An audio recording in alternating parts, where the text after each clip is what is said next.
Hola, buenas tardes. En Medellín vamos bien. Para disfrutar de manera segura de este encuentro, les recordamos usar siempre el tapabocas, cubriendo boca y nariz, lavar las manos, usar alcohol o antibacterial. Las palabras palpitan, nacen a cada instante, se transforman, nos enseñan de eternidad, diría Neruda. Son antiquísimas y recientísimas. Viven en el féretro escondido y en la flor apenas comenzada. Esa amplitud poderosa e infinita es gran parte de lo que nos constituye. Por eso, a través de sus códigos, hallamos maneras de expresarnos, de cuestionar la realidad, de compartir con otros lo que somos. La Alcaldía de Medellín, a través de su Secretaría de Cultura Ciudadana y la Biblioteca Pública Piloto, les da la bienvenida a la 15ª Fiesta del Libro y la Cultura, que tiene como tema central las palabras. Con música, historias, arte y voces provenientes de las esquinas del mundo, queremos que nos acompañen a entender mejor de qué estamos hechos, qué nos define. La actividad que tendremos a continuación hace parte de la franja de lanzamientos de libros, que hemos pensado para conversar sobre temas como literatura, política, ciencia, periodismo, arte, poesía, las palabras y temas contemporáneos. El lanzamiento que tendremos a continuación se llama Detrás de mi nombre, de Alexandra Castrillón Gómez, presenta Samuel Castro. Realizaremos registro fotográfico y audiovisual con fines divulgativos. Si no desea ser parte de este, te solicitamos que lo hagas saber al equipo organizador que está identificado con camisetas de la fiesta. Recuerde visitar nuestras redes sociales, @Fiesta del Libro en Twitter e Instagram y Fiesta del Libro y la Cultura en Facebook usando el hashtag Fiesta del Libro 2021. Bienvenidos. Bueno, muy buenas tardes a todos. Con Alexandra cuadramos que ella y yo no vamos a usar tapabocas si no les molesta, porque nos parece muy raro, que nos vemos como unos presidiarios un poco. Entonces, bueno, exacto, nos alejamos lo más que pudimos, pero como para que la conversación parezca un poquito más normal. Mi nombre es Samuel Castro, yo soy escritor y crítico de cine del diario Colombiano. Algunos habrán leído mis críticas en el periódico, y tengo la fortuna de conocer a Alexandra por unos amigos comunes, por la vida, por el High Festival y por una historia con la que vamos a comenzar una vez la presente. Alexandra nació en 1978. A mí me gusta la definición mucho que ella tiene en su hoja de vida, que es nómada en constante exploración. Y ha vivido en Medellín, en Bogotá, en Bilbao, en Ciudad de México y en Miami. Eso se nota en sus libros. El tema de los viajes y de vivir en otra parte, y de la extrañeza de vivir en otra parte, es parte de las sensaciones de sus personajes. Y hoy, como dijo la presentación, aunque vamos a hablar mucho de Detrás de mi nombre, que es el lanzamiento que estamos proponiéndoles a ustedes a la salida de poder filmar, y que Alexandra va a rifar un ejemplar del libro entre los asistentes, pues vamos a hablar también de la obra de Alexandra y de su trabajo como escritora, que me parece que es algo que ustedes también quieren conocer, digamos, porque si no todos hemos leído el libro, por lo menos queremos saber quién lo escribe y por qué deberíamos leerlo. Y les decía que conozco a Alexandra por una historia que la voy a resumir muy rápidamente, y es que Alexandra, ustedes sabrán que hay algunas fotos, o en otras fiestas ha habido fotos de él. Hay un fotógrafo que solamente fotografía escritores. No sé si lo conocen. Se viste de negro normalmente y va a los High Festival y a los festivales de poesía y a los festivales literarios a tomarle fotos a escritores. En algún momento Alexandra y yo estábamos conversando en un festival, y Alexandra me dijo que había escrito un primer libro que se llama Me muero por vivir en ese momento. Y yo le dije, ¿entonces vos sos escritora? Me dijo, pues sí. Entonces necesitamos que ese fotógrafo te tome una foto. Y lo logramos, finalmente. Logramos que en su apretada agenda, él sacara un tiempo para que Alexandra tuviera esas fotos. Y aquí viene, digamos, la oportunidad para comenzar, y es, en el prólogo de Me muero por vivir, tú dices o escribes que de todas maneras te sientes un poco farsante, digamos, un poco insegura de decir soy escritora. Yo quiero saber si ese proceso, desde esa foto a aquella, ya cambió, ya sí, o ese miedo de decir soy escritora sigue presente. Bueno, pues quiero para empezar agradecerles por acompañarnos esta tarde. Gracias, Samuel, por esta introducción. Y lo que diría es que el miedo no se ha ido y posiblemente nunca se irá. Y cada libro trae sus propios miedos. Creo que es como cada etapa de la vida en la que uno va superando unos y encontrándose con otros. Así que el miedo sigue. Sin embargo, me siento muy orgullosa de estar aquí hoy y de decir mucho gusto, soy Alexandra, escritora. Y finalmente la foto cómo salió, porque yo no estuve presente, es decir, fue como la Celestina de lograr el contacto con él, quedaron en una cita, pero esa cita fue al día siguiente y yo no supe las fotos si salieron bien. Sí, las fotos salieron divinas. Estamos hablando de Daniel Morgensi, para quienes no sepan, el fotógrafo. No quería contar el santo para no darle tanta importancia a Daniel, pero sí es Daniel Morgensi.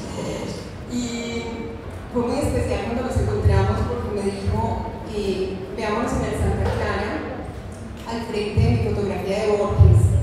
Entonces yo creo que esa era una referencia en la que no había pierde en ese momento, o en el 2020, en nuestra exposición, pues estaban estas hermosas fotografías de Borges, de Cortázar, de Vargas Llosa y de tantos escritores famosos que él ha fotografiado. Algún día también estará en la mía. No, seguro. Y ese, Alexandra, es un asunto recurrente en los personajes. Vamos a resumir rápidamente como las tramas de esos dos primeros libros. En el primero, Me muero por vivir, tenemos a una pareja que decide, a ella le diagnostican ELA, esclerosis lateral amiotrófica, y ellos eran una pareja recién casados, tenían un viaje soñado y ella, yo no voy a hacer spoilers, pero ella le dice, haga el viaje usted solo, y al hacerlo solo lo estamos haciendo los dos. Esa es la trampa narrativa que Alexandra se inventó. Y en este, que se llama Detrás de mi nombre, tenemos a una mujer que se llama Andrea, es uno de sus varios nombres, y no voy a adelantar más, pero en este libro, esa mujer descubre que la historia de su vida no es la que le han contado, durante media vida, y viaja a buscar lo que hay detrás de su nombre, que es más o menos digamos el comienzo de las aventuras.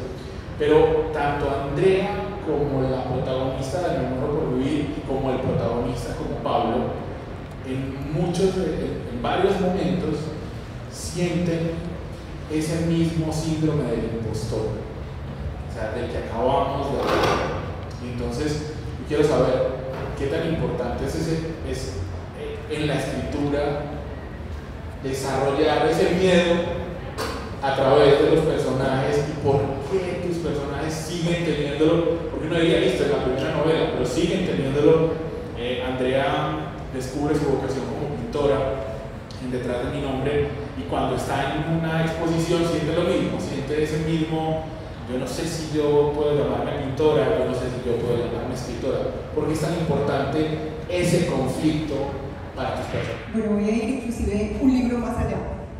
Y en Entre Redes, el protagonista decide crear una cuenta de Instagram llamada @JEscritor, porque tiene tanto miedo de ser escritor que piensa que crear un alter ego en las redes sociales es la única forma de lograrlo. Así que es una temática muy recurrente, efectivamente, como lo dices, y que creo que tiene que ver con este proceso de descubrir mi identidad y de definirme como escritora como una segunda profesión, como la profesión que elegí después de los 40 años, como este proceso de empezar algo tan diferente a lo que estudié, que es ingeniería de sistemas, y de irme librando.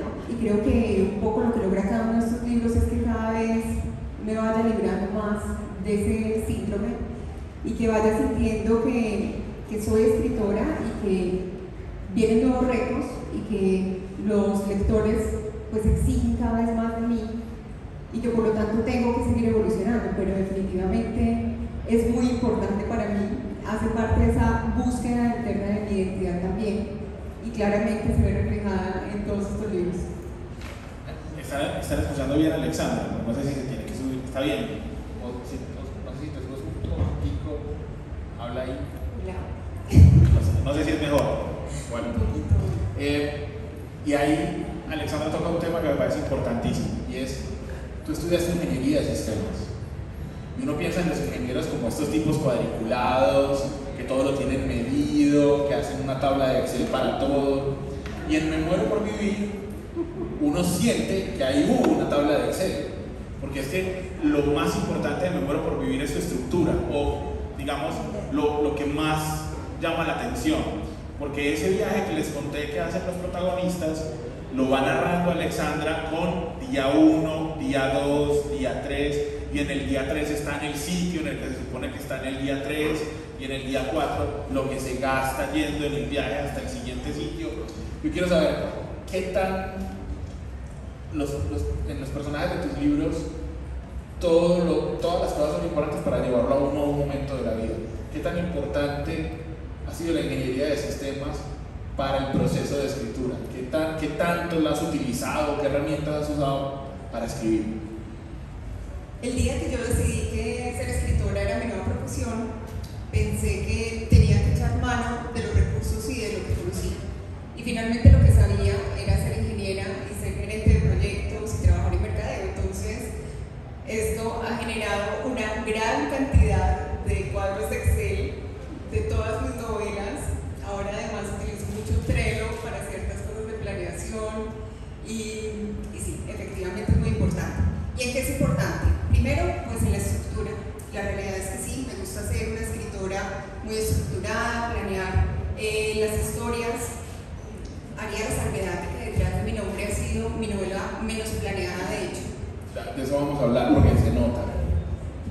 Pero sí planeo mucho, llevo además indicadores, cuánto escribí hoy, cuántas palabras por minuto, cuántas por hora, entonces con las metas que tengo, qué tan lejos o qué tan cerca estoy, y esto para todo lo demás, porque dentro de mi trabajo no es solamente escribir, sino todo lo que implica darle vida a un libro. Entonces, ha sido fundamental como recurso y como herramienta. Y siempre que alguien me dice, yo también quiero cambiar de profesión, yo quiero escribir y no soy escritor, no estudio literatura, no sé muy bien por dónde empezar, les digo como empieza por lo que ya sabes.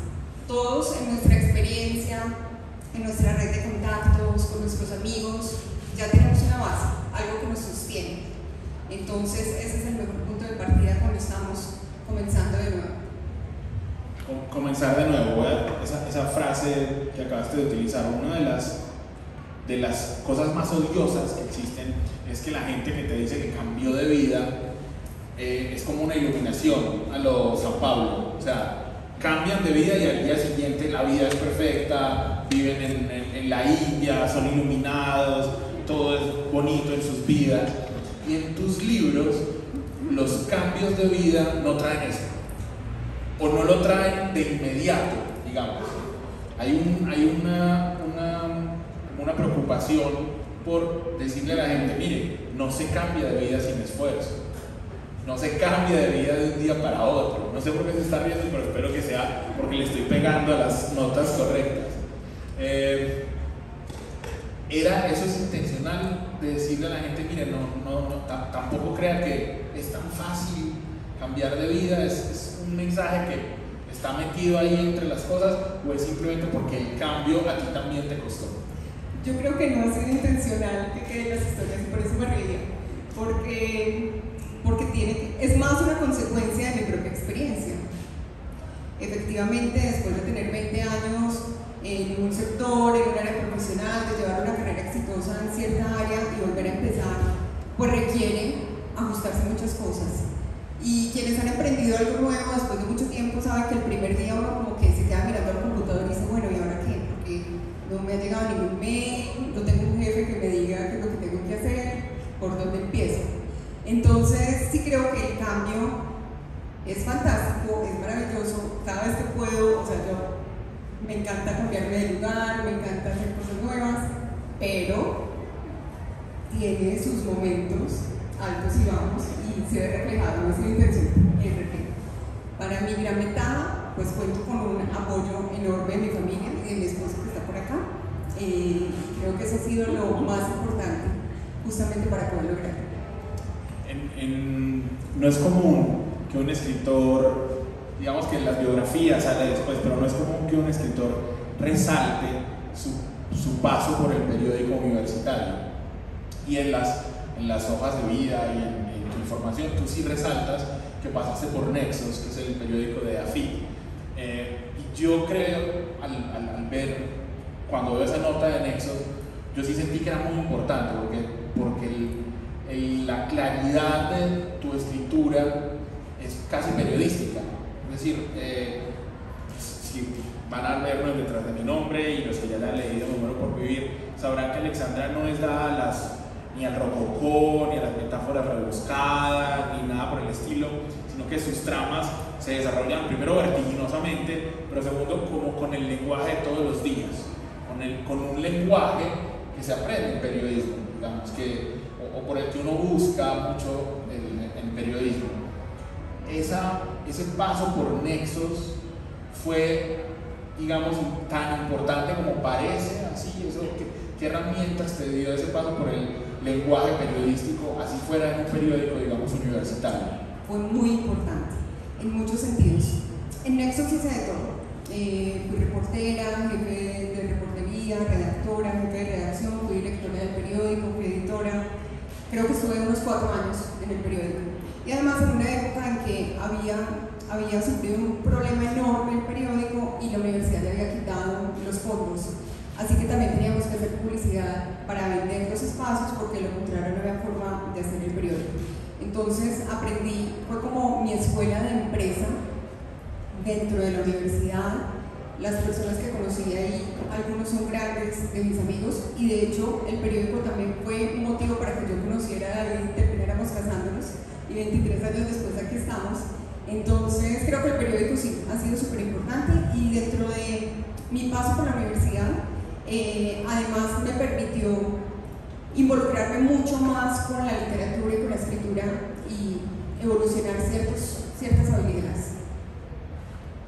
Alexandra, esas habilidades, aquí hay gente que quiere escribir, aquí hay gente que ha escrito, aquí hay gente que solo es lectora, pero esas habilidades, ¿de qué sirven antes de pensar las tramas? Porque es que las tramas tuyas son lo más atractivo, y hay una mezcla de melodrama, digamos, hay un melodrama, pero hay también un asunto en el primer libro, El Me muero por vivir, lo verán, la gente no habla como escribe, y no habla como escribe un mensaje, y no habla como escribe en un chat. Y en ese libro los personajes escriben chats, escriben mensajes y dejan mensajes de voz, y en todos es distinto.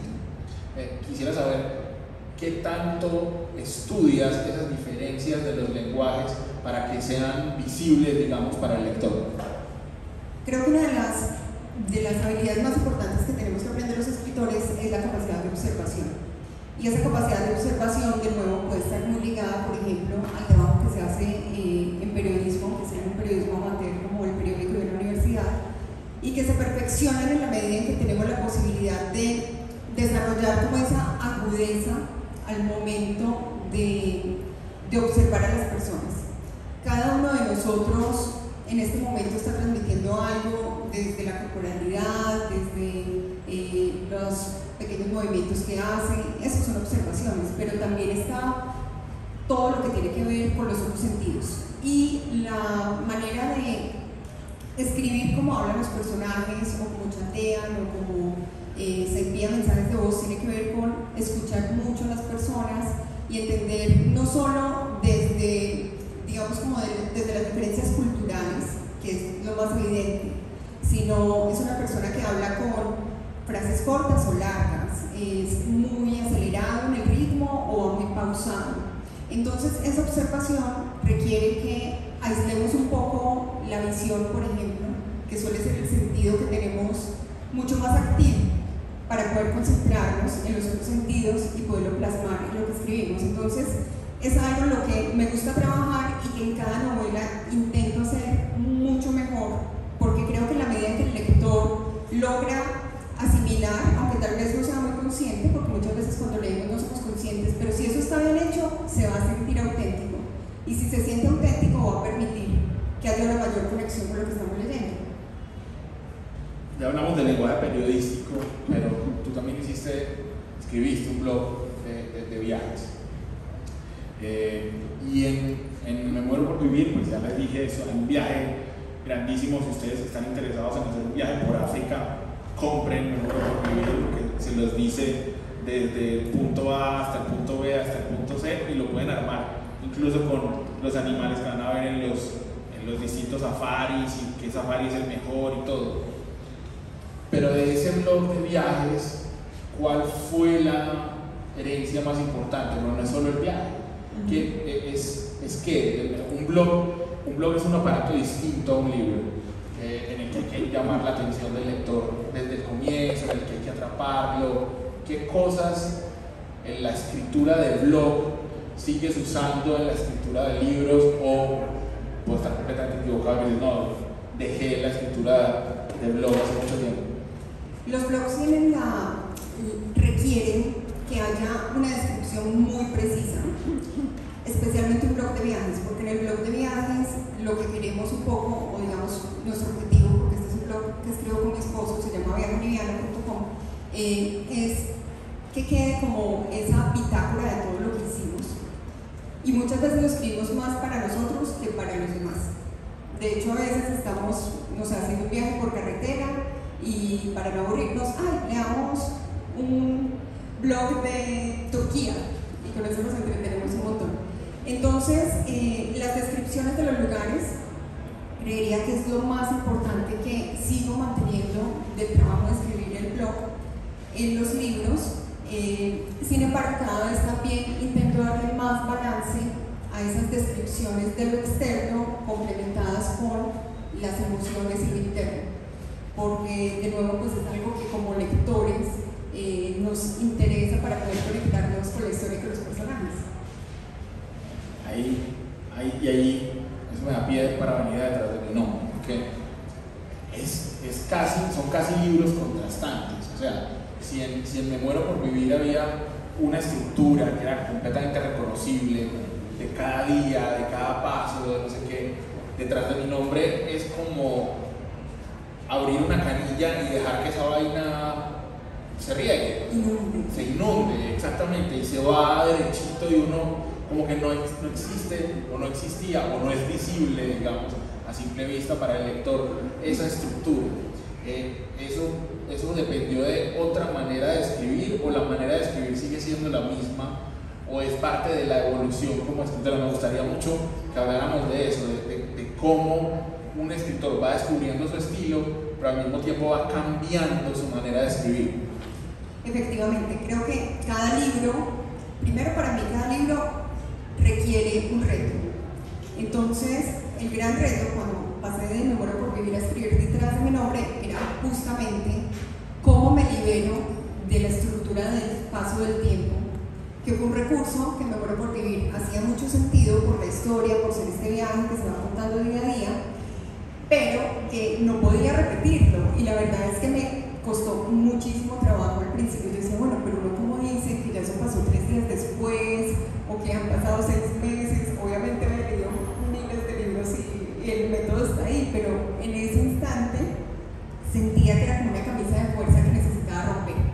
Entonces, cuando empecé a escribir Detrás de mi Nombre, comencé con la premisa de la novela, El pasado no define tu futuro, hice una planeación de la historia, empecé a escribir, y cuando llevaba un mes me di cuenta que no me estaba gustando para nada lo que estaba escribiendo. Estaba escribiendo una historia en el Bajo Cauca, en los años 50, 3 generaciones, chica de la tercera generación era Andrea, que es la protagonista detrás de mi nombre. Y después de un mes dije, estoy tan aburrida que los lectores se van a aburrir mucho leyendo esta novela.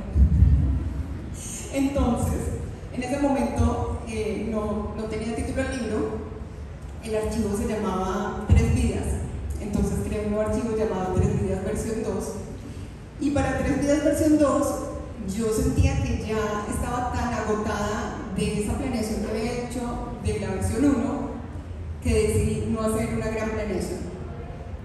Lo que decidí fue pensar en ese personaje, o sea, concentrarme más en la visión desde el personaje. Andrea como personaje, cuál es su pasado, ese pasado que ya me iba a contar porque ya no estaba hablando desde los años 50, sino que estaba hablando desde una época más contemporánea, y trabajé más en definir mucho el personaje y a partir de ahí permitir que la historia fluyera. Entonces tenía como unos puntos clave, obviamente, pues el hecho de que se la habían llevado de Colombia, de que ella volvía a descubrir su pasado y todo esto, pero fue un libro mucho más exploratorio que Me muero por vivir. ¿Y qué cambió durante ese viaje? Porque sí, estoy seguro que, o sea, por lo que acabaste de decir, entonces hubo cosas inesperadas. ¿Qué cosas no esperabas cuando comenzaste a escribir detrás de mi nombre pasaron en la trama o en la vida de esos personajes que no habías planeado? Por ejemplo, no tenía muy resuelto o no había pensado cuál era el camino por el cual ella iba a definir o encontrar su identidad. Y recuerdo muy bien que un día, un domingo, iba montando en bicicleta y en el proceso, pues cuando iba montando dije, es el arte es lo que la tiene que salvar.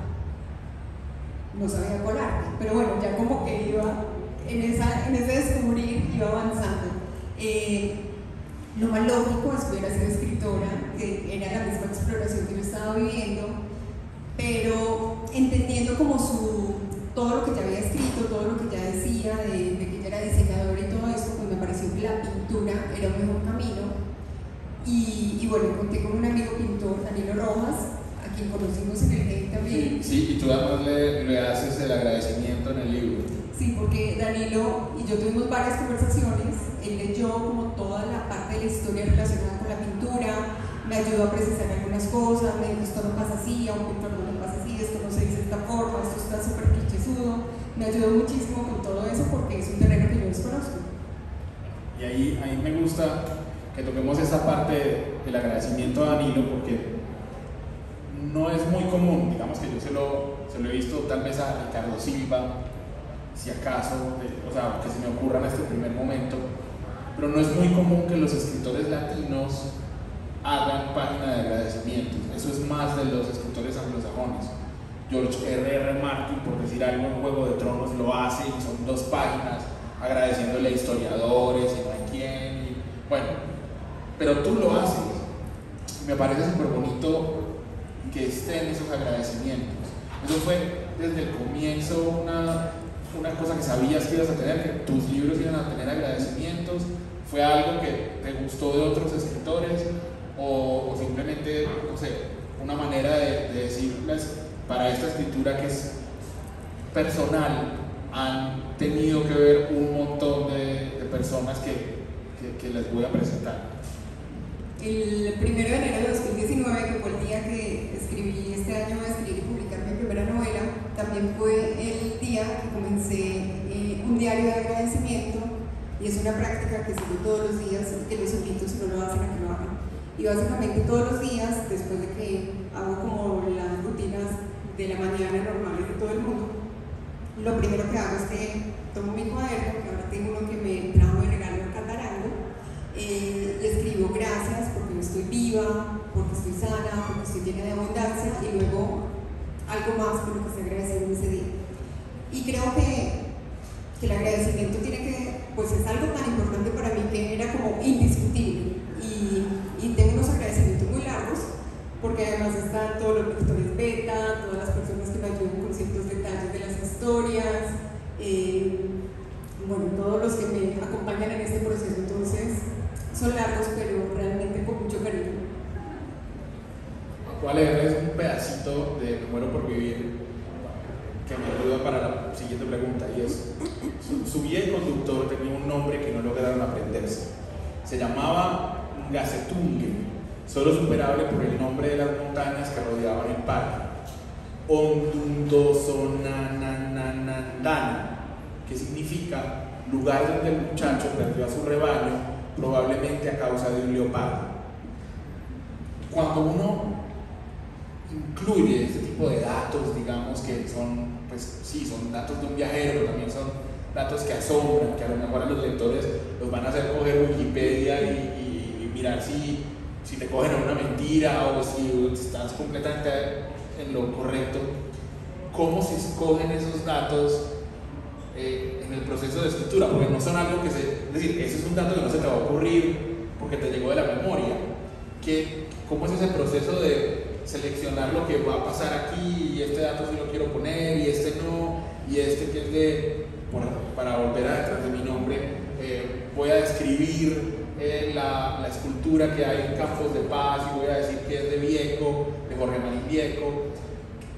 ¿En qué momento se escogen esos datos y por qué unos sí y otros no terminan en la versión final?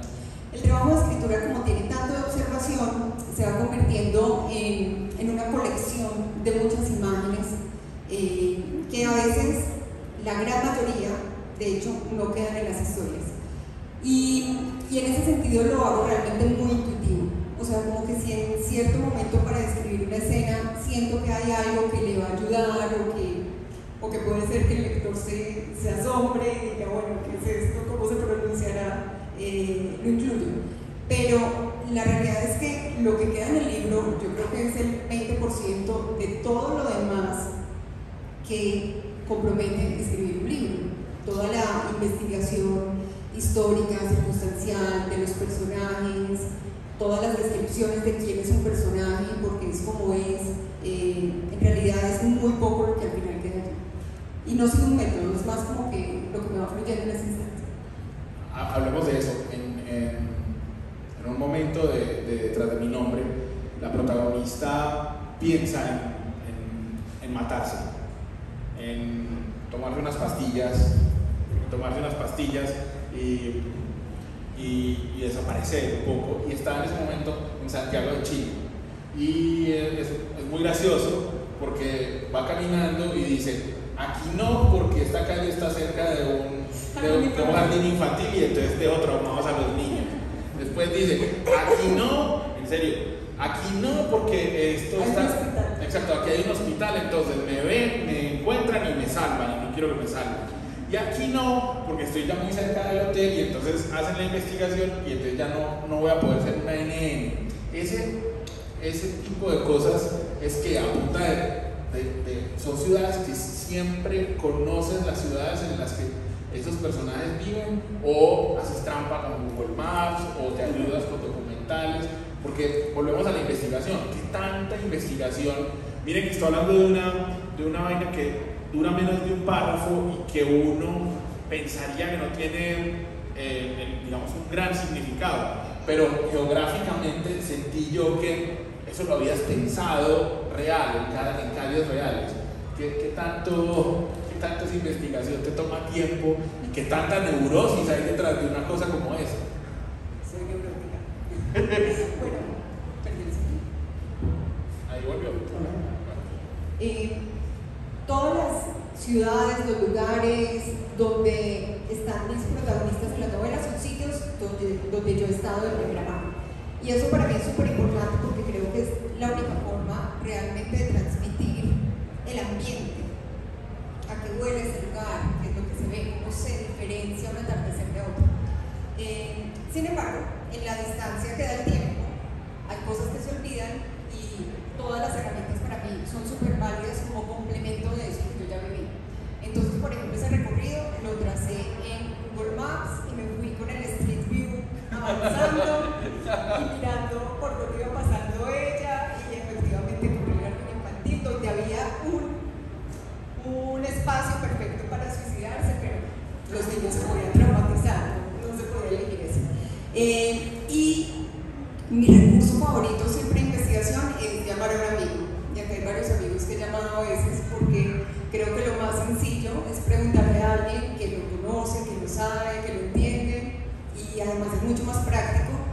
si uno se mete en el hueco de internet a buscar información sobre un dato, termina perdido o ahogado.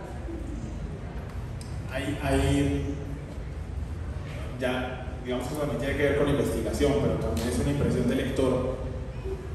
Así como las mujeres se quejan de que los personajes femeninos escritos por hombres son irreales, son irreales, no son mujeres que existan en la realidad, y es una queja común. Yo diría que muchas veces pasa que los hombres de las escritoras, estoy hablando por supuesto desde el punto de vista de un hombre, tampoco son reales, tampoco son como creemos los hombres que somos. Pero no me pasó eso contigo. Es decir, Pablo, el protagonista de Me muero por vivir, y Martín, digamos, pero más Pablo que Martín, son hombres de verdad completamente reales. O sea, volubles, que un día creen que ya lograron estar completamente iluminados, y ese día los invitan a tomarse unas cervezas y se van de parranda, y todos los buenos propósitos se fueron para el carajo, o que son capaces de decirle groserías terribles en medio de una pelea a la mujer que aman sin que les importe, pero al otro día se arrepienten y piden perdón. O sea, a mí me parece completamente realista esa manera de ver a las personas. No son personajes que lección aprendida, check y sigan, sino que muchas veces es una lección, pero vuelven y caen, otra lección, pero vuelven y caen más hondo. No es una línea recta de progreso, sino como una espiral en la que vuelven a caer y vuelven para terminar, digamos, un poco mejores de como empezaron. Esos hombres, digamos, de tu lectura, de tu escritura, ¿también son fruto de la observación, o es también como quisieras que fueran ciertos hombres? Porque Martín me parece que es un tipo mucho más ideal, pero Pablo es un tipo como el que ustedes saludan en la calle, como sus novios, o sea, cualquiera, como yo, como cualquiera. Es así un poco. Pablo es el hombre real y Martín el hombre ideal. No, yo creo que ambos son viables en la vida. Hay Pablos y hay Martínez también. Pero sí, es la observación al final. Y ahí quisiera como tomar palabras de Eduardo Sicheri, que cuando escribió Lo mucho que te amé, que es una protagonista femenina, le decían, pero ¿cómo lograste que esta gran protagonista femenina, hablando en primera persona, fuera tan real? Y él decía, es que hay un gran debate sobre este tema, pero si los escritores solamente escribiéramos sobre personas que son iguales a nosotros, pues todos nuestros libros serían súper aburridos, y pues todos mis libros serían de mujeres de 43 en este caso, colombianas que viajan por el mundo. Entonces, la observación al final es lo que nos va a permitir entender personas de más edad, de menos, de otro género, no binarios y todas las posibilidades que existen. Y ahí tocamos un tema con las diferencias de género que me parece también muy importante, y es muy importante y muy único tuyo, y es las escenas sexuales, digamos, las descripciones sexuales el sexo es importante. Yo advertí, fui cortés y dije, ¿quieres que pueda? Y me dijiste, no hay problema. No se preocupe. Primero me cercioré de que no hay menores de edad en este salón, hasta donde yo sé. O si no, están muy bien camuflados. Y segundo, no voy a leerlas, porque ahí ya sí nos pondrían una censura. No voy a leerlas. Pero las escenas sexuales, sobre todo en Me muero por vivir, son muy vívidas y están escritas con el mismo lenguaje periodístico. Es decir, ahí no hay eufemismos, no hay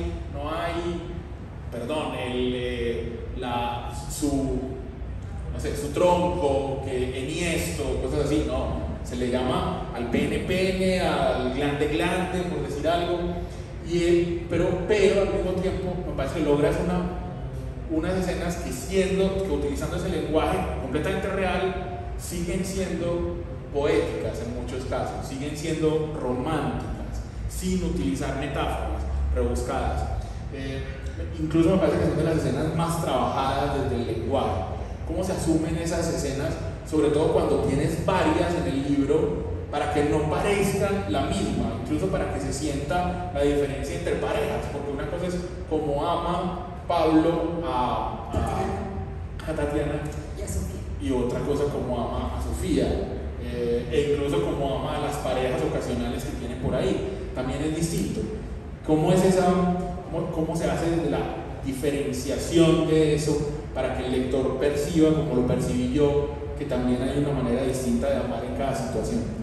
Para mí era muy importante que estas escenas se sintieran eróticas sin ser pornográficas, que fueran directas, porque creo que ya tenemos demasiado sexo con eufemismos y demasiadas cosas ocultas y como que queremos tapar mucho.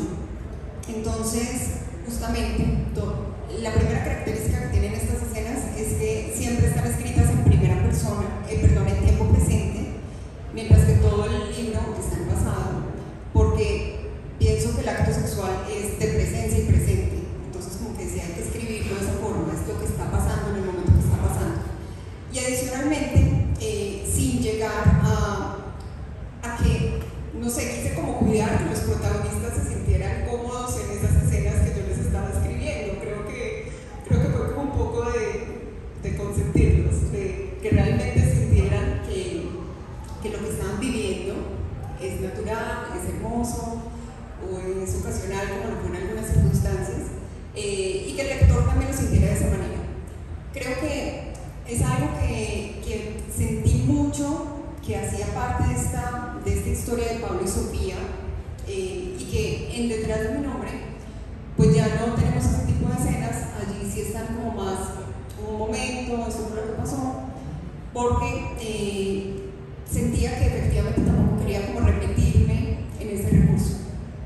Pero sí hay un elemento común, y gracias por lo de las escenas, que yo lo digo, a mí se me subieron los colores, la temperatura, o sea, son tremendas escenas, muy vividas, muy bien hechas. Exacto, ahí te le están diciendo, ¿así quedó mejor? Perfecto. Gracias. Pero Detrás de mi nombre, o sea, un elemento que sí hay en común es la violencia entre las parejas, y no solo física. Hay una constante descripción en un personaje terrible que además es político. No sé si además, o sea, si es político es terrible, ¿cierto? O sea, no hay manera de que eso sea una cosa u otra, pero en el primer libro es este muchacho político, y en el segundo es alguien que aparece solo al comienzo del libro, deja de aparecer, pero la huella de la violencia sigue y permanece casi hasta el final. Y me interesa mucho eso porque, digamos que a mí no me gusta hablar de literatura femenina. Yo creo que hay escritores, buenos o malos, así sean hombres o mujeres, pero sí me parece que ese es un tema que los hombres no tratan, porque casi por una complicidad de género, pero tú lo tratas, y lo tratas muy bien, como las pequeñas violencias de los hombres, y a veces más grandes, terminan contaminando las relaciones, incluso las relaciones buenas. Esa es una preocupación en general tuya de la vida cotidiana, de esas violencias que no mencionamos, que no son de golpes, pero que marcan a las personas en su día a día. Sí, y lo van a sentir mucho más inclusive en Entre Redes y en la cuarta novela que estoy terminando en este momento, Encontrándome. Yo he sido una mujer muy afortunada en la vida que he tenido, las personas que me han rodeado, mi familia, mi esposo, pero definitivamente muchas mujeres no lo han sido, y creo que es parte de mi trabajo también visibilizar y mostrar este tipo de cosas. Y me preocupan inclusive mucho más los micromachismos y todo lo que hemos normalizado, porque todo lo que normalizamos terminamos creyendo que está bien y está muy mal. Entonces sí es una preocupación personal, y es algo que me gusta levantar ahí un poquito esa térmica en mis historias. Los invito Detrás de mi nombre a que se fijen, porque esos micromachismos de los que habla Alexandra se desarrollan sin importar, y eso me parece muy importante, sin importar la clase social o el dinero o la capacidad económica que tengan los personajes. Es decir, hay un personaje, Nina, completamente maltratado, digamos, incluso después por su hijo, que uno diría es maltratada porque es ignorante, es maltratada porque tiene un nivel educativo bajo, pero Nina aparece al final y nosotros, los lectores, sabemos que a Andrea la han maltratado allá arriba, en la punta de la pirámide, digamos, o sea, un tipo con todos los recursos, ella con toda la educación, con todas las herramientas, y aún así se deja violentar de esa manera. Me parece que es un tema que es tal vez de los más interesantes en la escritura de Alexandra, y los invito a que cuando estén leyendo el libro, que pues, espero que lo lean, los que no lo hayan leído todavía, esto es para que vendamos libros, o sea, también, que se fijen en él. Me parece uno de los elementos más interesantes, digamos, del libro. Este es el momento en el que nos hacen señas, en el que nos dicen si hay preguntas, para que les pasemos el micrófono a los que quieran preguntarle. Buenas tardes. Nos conocimos en un club de lectura hace poco con Andrea. Lo que hablábamos en ese momento era que mi esposa y yo solamente tenemos el 1% de libros similares en Goodreads, y entre redes está entre esos libros, entonces es bien especial. Leemos muy diferente, aunque leemos mucho. La pregunta que yo tenía era con el tema de las ciudades. Ahí de pronto me estoy metiendo un poquito con entre redes, pero se nota mucho que los personajes están muy construidos hacia Bogotá, Cartagena, Medellín. ¿Cómo se trabaja esa construcción del personaje basado en ese, de pronto, imaginario que uno ya tiene con cada ciudad? ¿Cómo lo manejas? El imaginario de ciudad construye la cultura de quienes la habitamos también. Entonces, decir que un personaje es de cierta ciudad ya le da al lector un montón de contexto que nos ahorra al escritor tener que darlo. Entonces, es importante elegir, y entre redes, un protagonista es de Bogotá, la otra es de Medellín, la otra es de Cartagena, y hay muchas circunstancias de lo que pasa entre ellos que tienen que ver con las culturas locales de esas ciudades. Sin embargo, este es solo un aspecto y no podemos quedarnos en él, porque entonces acá todos los que somos de Antioquia, de Medellín, terminaríamos cortados por la misma tijera, y la verdad es que somos tan diversos que es solamente un aspecto de los muchísimos que comprometen o que comprenden el construir un personaje. Entonces sí es importante porque da contexto al lector, porque hay ciertas circunstancias que ya sabemos que culturalmente tienen una influencia profunda, pero no puede ser el único. O nos quedaríamos con personajes muy estereotipados que al final no le están aportando nada interesante a la historia. Gracias. Hola, buenas tardes. Me gustaría preguntar, ¿en qué momento te diste cuenta que querías ser escritora? ¿Cómo llegó eso? ¿Fue una revelación o ya la venías trabajando? Siempre pienso que ser escritora es una decisión que tomó toda la vida y que tomó un segundo. Y tomó toda la vida porque toda mi vida, y acá hay algunas chicas que estudiaron conmigo en el colegio, lo saben que desde siempre me encantaron los libros, me encantó escribir, pero mi decisión profesional fue la ingeniería de sistemas, pero toda la vida hubo muchas circunstancias en las que yo dije, quiero escribir, esto es lo que me gusta, esto es lo que me apasiona, pero hay tanto miedo que... Así que la decisión de un segundo es ese momento en el que digo, este es el año en el que voy a escribir y publicar mi primera novela, porque cuando me hago esa promesa que es a mí misma, pues es inquebrantable, para mí es inquebrantable. Entonces, no fue algo de la noche a la mañana, se construyó durante mucho tiempo, pero el salto al vacío sí tomó un segundo. Hola Alexandra, pues la verdad, una entrevista maravillosa, bonito porque se toca diferentes puntos de vista, y para eso es este conversatorio. Como una analista de datos llega a analizar las personas, o sea, cuál es esa diferencia de llegar a analizar, de conceptualizar algo intangible, a llegar a analizar una persona y llegar a inspirar a estos personajes.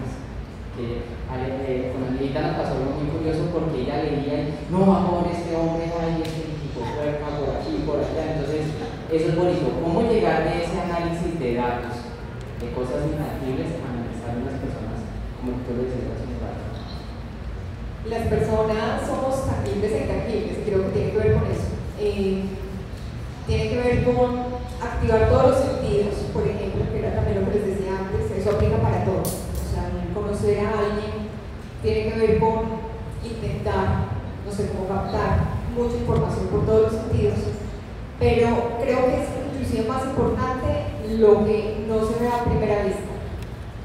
Es importante hablar mucho con la gente, yo tomo muchas notas, la verdad es que como que en mis ejercicios, cuando pienso en una característica de alguien que conocí que me puede servir para un personaje, intento como recopilar qué fue lo que me transmitió más allá de lo visual y dejarlo plasmado, tal vez para utilizarlo después. Entonces creo que esa capacidad analítica es simplemente llevarla como a otro plano, pero al fin y al cabo es lo mismo, es la observación, es el querer ir un poquitito más allá, no sé, como la curiosidad por sí misma. Bueno, la verdad es que es la primera vez que te conozco, mejor dicho, que escucho tu nombre como escritora. Yo no creo en las casualidades, creo en las causalidades. Y lo que he escuchado en la entrevista me ha parecido bastante interesante. Entonces, quería preguntarte, en tu proceso creativo, ¿has tenido algún bloqueo creativo y cómo haces para salir de esos bloqueos creativos? En mi caso, siento que la planeación justamente es lo que le ayuda a la creatividad. Y suelo como poner esta comparación con los viajes. Cuando planeas un viaje, tienes digamos como muchos momentos importantes, o dices, bueno, voy a salir de este lugar, llego al otro, me viaje a durar 10 días. A una persona menos planeadora tiene 3 o 4 cosas planeadas.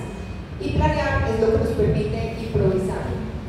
Cuando planeas un viaje, luego te permites hacer algo que estaba en el plan, tomarte un café, dejarte deslumbrar por un sitio que conoces. En la escritura, para mí, es así. Yo hago un plan y mi plan dice, por ejemplo, en la última novela que acabo de escribir, dice escena por escena lo que va a pasar en una frase, pero al momento de sentarme a escribir el cómo, principalmente el cómo ocurren las cosas, es el momento más expansivo de improvisación y de la creatividad. Tener el plan es lo que me permite estar sostenida y tranquila y saber que si improviso puedo o retomar el plan o irme por el nuevo camino. Entonces, en realidad no siento nunca un bloqueo creativo, o sea, yo siempre que me siento a escribir, escribo siempre. Otra cosa es que lo que escribí después no sirva para nada, pero pues, algo se escribe. Entonces, eso por una parte. Y el complemento más importante es no juzgarse. No estar escribiendo y diciendo que eso me está saliendo mal, no, borrar.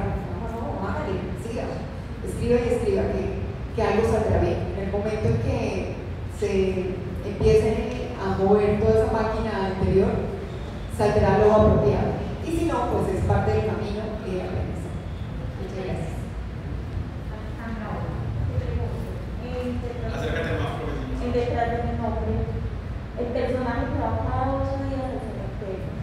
Sí. ¿Cómo hiciste para construirlo? Porque a mí fue que me tocó, porque es como un exorcismo que ella hizo de toda su vida, yendo cada 8 días a sentarse al lado de una tumba a hablar con una amiga que no era amiga. ¿Cómo hiciste para construir ese personaje tan bonito? Porque nos deja una enseñanza muy bonita a lo que nos escribe.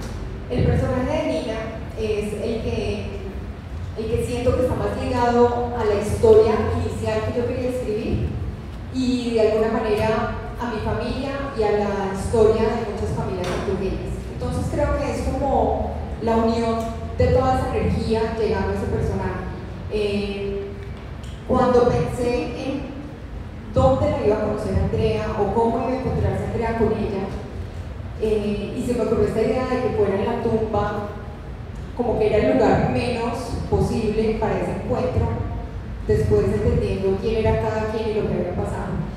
Pero me parecía que la carga emocional que tenía en ese momento y la conversación y que ella realmente sintiera que estaba hablando con la muerta y que sintiera como que era una amiga de toda la vida, su única amiga prácticamente, era algo que podría ser muy profundo y que tiene que ver con nuestras abuelas muy solitarias, no sé, con muchas imágenes que tenemos también en nuestra cultura. Gracias. Varias cosas en este espacio. Primero, agradecerle a Alexandra pues, como por toda la empatía que tiene con los lectores, porque es una escritora bastante activa en redes y eso hace que uno se sienta muy conectado con el escritor y que no sea como por allá en la estratosfera y uno se sienta, digamos, que más alejado. Entonces, eso es una cosa. La segunda es que evidentemente se nota que es una mujer muy planeadora y quería preguntarte, dijiste que el 1 de enero del 2019 dijiste voy a escribir mi primera novela y no han pasado ni 3 años y entiendo que estás terminando una 4ª novela, es decir, en 3 años 4 libros.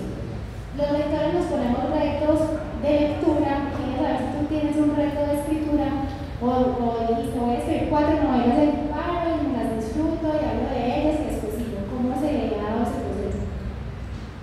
Parte de mi enfoque al ser escritora tiene que ver también con que decidí que como esta era mi nueva profesión tenía que tomármela bien en serio. Entonces yo me hago un plan de cada año, cuánto pienso escribir. Obviamente no sale exactamente igual porque la vida pasa y las novelas pasan, pero sí tengo un plan muy concreto y además he descubierto que cada vez puedo escribir con más agilidad.